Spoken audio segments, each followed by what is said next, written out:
अस्सलाम वालेकुम जी। तो क्या हाल है सब दोस्तों का। उम्मीद करते हैं सब बेहतर होंगे। हाज़िर हैं जी, नया वीडियो, नई इन्फॉर्मेशन और नई ख़बर लेकर। तो सीन कुछ इस तरह से है कि कुछ दिन हो गए हैं, 2-3 दोस्तों के मैसेजेस भी इस मामलात में आ रहे थे कि भाई हमारा रोमानिया का वीज़ा लग गया है और हम भी रोमानिया के लिए टिकट होने वाली है, तो हम रोमानिया आ रहे हैं। तो काइंडली आप हमको बता दें कि रोमानिया एयरपोर्ट पर कौन से सवालात होते हैं, ठीक है? तो जब हम आए थे उस वक़्त का एक अलग मतलब आज से 7-8 माह पहले जब मैं आया था उस वक़्त हालात कुछ और थे और आज के दिनों में रोमानिया में लैंड होने के लिए हालात कुछ और तरीके के हैं। तो आज की इस वीडियो में हम ये सारी बात डिटेल से करेंगे कि रोमानिया में उस वक़्त क्या सवालात हुए थे और आज के दिनों में क्या हालात हैं। तो हमेशा की तरह जी, चैनल पर नए हैं तो सब्सक्राइब कीजिए और साथ बेल आइकन ज़रूर प्रेस कीजिए ताकि हमारी हर आने वाली वीडियो का नोटिफिकेशन टाइम टू टाइम आपके पास पहुंचता रहे।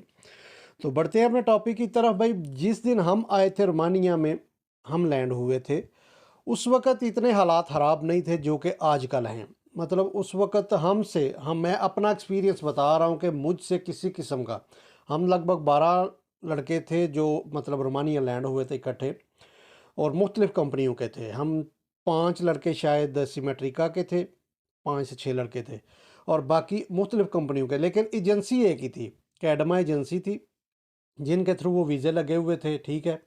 तो जिस दिन हम लैंड हुए तो हमसे किसी किस्म का किसी ने कोई सवाल नहीं किया, ठीक है।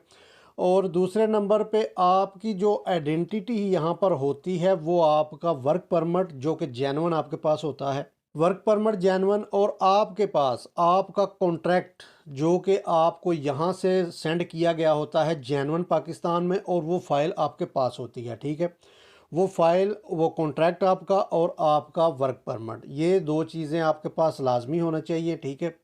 और उसके बाद मतलब उन्होंने हमसे कोई सवाल नहीं किया, वो कॉन्ट्रैक्ट उन्होंने देखा, हमारा वर्क परमिट चेक किया, स्टैंप लगाई, एंटर। तो आज के दिनों में जो हालात चल रहे हैं वो कुछ उसके अपोज़िट हैं, ठीक है। हालात बहुत ज़्यादा गंभीर हैं आज के दिनों में। गंभीर मतलब इस तरह बोलेंगे कि आजकल कंपनियां बहुत ज़्यादा हो गई हैं। कंपनियां क्यों ज़्यादा हैं कि वो भी यहाँ पर तरीक़ाकार इन लोगों को हमने सिखाया है, जो कि हमारे एजेंट हजरात हैं, उन्होंने ये तरीक़ाकार इनको सिखाया, ठीक है। जो तो काम कर रही हैं एजेंसीज़ यहाँ पर, मतलब जो एजेंसी वीज़ों का मतलब यहाँ पर डिमांड पूरी कर रही है, वो एजेंसी उसकी पाबंद है। जो ओरिजिनल कंपनीज़ हैं यहाँ पर काम करने वाली, वो खुद से काम नहीं करते, वो खुद वर्क परमिट यहाँ पर नहीं निकलवाते, वो एजेंसी से रब्ता करते हैं। लाइक जैसे कैडमा है, कैडमा के थ्रू हम लड़के आए थे यहाँ पर। इसी तरह किसी भी कंपनी को, मतलब फॉर एग्जांपल हमारी सीमेट्रिका कंपनी को बंदों की ज़रूरत पड़ी, पाकिस्तानी इतने लड़के हमको चाहिए। उन्होंने कैडमा एजेंसी के साथ रब्ता किया, आगे का सारा जो पेपर वर्क है और सारा प्रोसेस जो है वो कैडमा एजेंसी ने किया, ठीक है। उन हमारी जो रिक्वायरमेंट थी, पाकिस्तान से जो चीज़ें हमारी चाहिए थी, वो उन्होंने मंगवाई वहाँ से एजेंसी के थ्रू, ठीक है। जो बड़ी कंपनीज़ हैं वो खुद से यहाँ पर वीज़ों का काम नहीं करती, वो एजेंसीज़ हायर करती हैं और बाकी का सारा काम एजेंसी करती है, ठीक है। लेकिन जो छोटी मोटी कंपनियों वाले, जो चोर, जिनको सिंपल अल्फाज में बोलेंगे, जो कि चोर हैं, ठीक है। चोर खुद से अपने वर्क परमिट निकलवाते हैं। खुद से जो वर्क परमिट निकलवाते हैं वो छोटे मोटे एजेंट बैठे हुए हैं पाकिस्तान में, उनको सेंड करते हैं, फिर वो आपके किसी भी तरीके से आपके वीज़े स्टैंप हो जाते हैं और यहाँ पर आप रोमानिया में लैंड हो जाते हैं। उसके बाद रोमानिया एयरपोर्ट जो अथॉरिटी है वो आपको रोक लेती है। रोकने का मतलब ये है कि आपकी जो कंपनी है, जिस कंपनी के वीज़े पे आप आए हैं, उनके पास सारा रिकॉर्ड है, कौन सी कंपनी कैसी है। एयरपोर्ट अथॉरिटी के पास भी कौन सी कंपनी कैसी है, कौन सी कंपनी के वर्कर इससे पहले कितने आए हैं या इसके बाद कितने आएंगे, जो आए हैं उनके साथ क्या बिहेव हुआ है, वो काम कर रहे हैं या नहीं कर रहे। इस बेस पर वो आपको रोकते हैं। जो कंपनी ठीक होगी, ठीक है।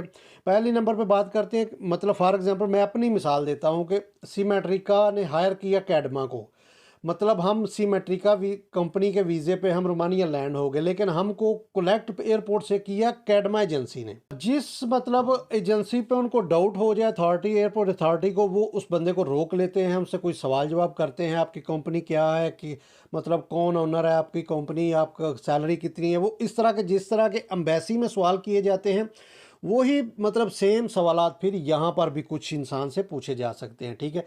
लेकिन ये 50-50 चांस होता है। जिस बंदे पे उनको शक पड़ेगा उसको रोकेंगे, अदरवाइज किसी को नहीं रोकते, ठीक है। क्योंकि फॉर एग्जांपल अगर कैडमा लाइक इस तरह की बहुत सी एजेंसीज हैं जो कि रोमानिया में काम कर रही हैं, अगर कैडमा के थ्रू जो वीज़े पाकिस्तान गए हैं, उनके थ्रू जो वीज़ा लग कर आए हैं, एयरपोर्ट पे हमारी लैंडिंग से पहले कैडमा एजेंसी का बंदा वहाँ पर खड़ा होगा।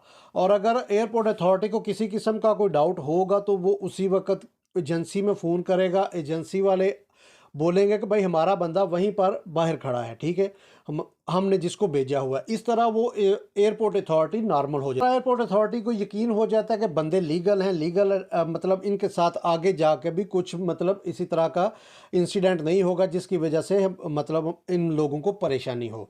तो यही चीज़ है आज की वीडियो में, यही बताना था कि एयरपोर्ट अथॉरिटी किसी से सवाल कर सकती है और किसी से नहीं, ठीक है। और एक यहाँ पर सवाल था कि रोमानिया एयरपोर्ट पर फिंगरप्रिंट होते हैं या नहीं, रोमानिया एम्बेसी में फिंगरप्रिंट होते हैं या नहीं, ये दो सवाल थे। इनकी मैं नेक्स्ट वीडियो में इंशाल्लाह बनाने की कोशिश करूँगा, सारी डिटेल बात करेंगे, सारी डिटेल के साथ इस टॉपिक पर भी। तो आज का वीडियो यही था भाई, रोमानिया एयरपोर्ट पे कुछ इतने गंभीर, इतने घिनौने सवालात नहीं हैं। हाँ, लेकिन आपका काम जेन्युइन होना चाहिए, आपकी कंपनी जेन्युइन होनी चाहिए, ठीक है। तो आपको किसी किस्म की कोई परेशानी, अगर आपकी कंपनी यहाँ पर भी थोड़ा मतलब 50-50 में होगी तो फिर एयरपोर्ट अथॉरिटी आपको रोक सकती है। तो उम्मीद करता हूँ दोस्तों को आज की वीडियो के मसूख से समझ आ गई होगी कि रोमानिया एयरपोर्ट पे किस तरह का बिहेव किया जाता है। लोग बहुत अच्छे हैं, रोमानियन एयरपोर्ट की अथॉरिटी भी आपको बिला वजह तंग नहीं करेगी लाइक पाकिस्तान की तरह, ठीक है। तो उम्मीद करता हूँ दोस्तों को वीडियो पसंद आई होगी। वीडियो पसंद आई तो मुख्तलिफ प्लेटफॉर्म पर इसको शेयर कीजिए ताकि सब दोस्तों को इस खबर के बारे में भी पता चले। तो मिलते हैं किसी नई वीडियो में, एक नया टॉपिक, एक नई खबर, एक नई अच्छी सी वीडियो लेके। तब तक अपनी दुआओं में याद रखिए। अल्लाह हाफिज़।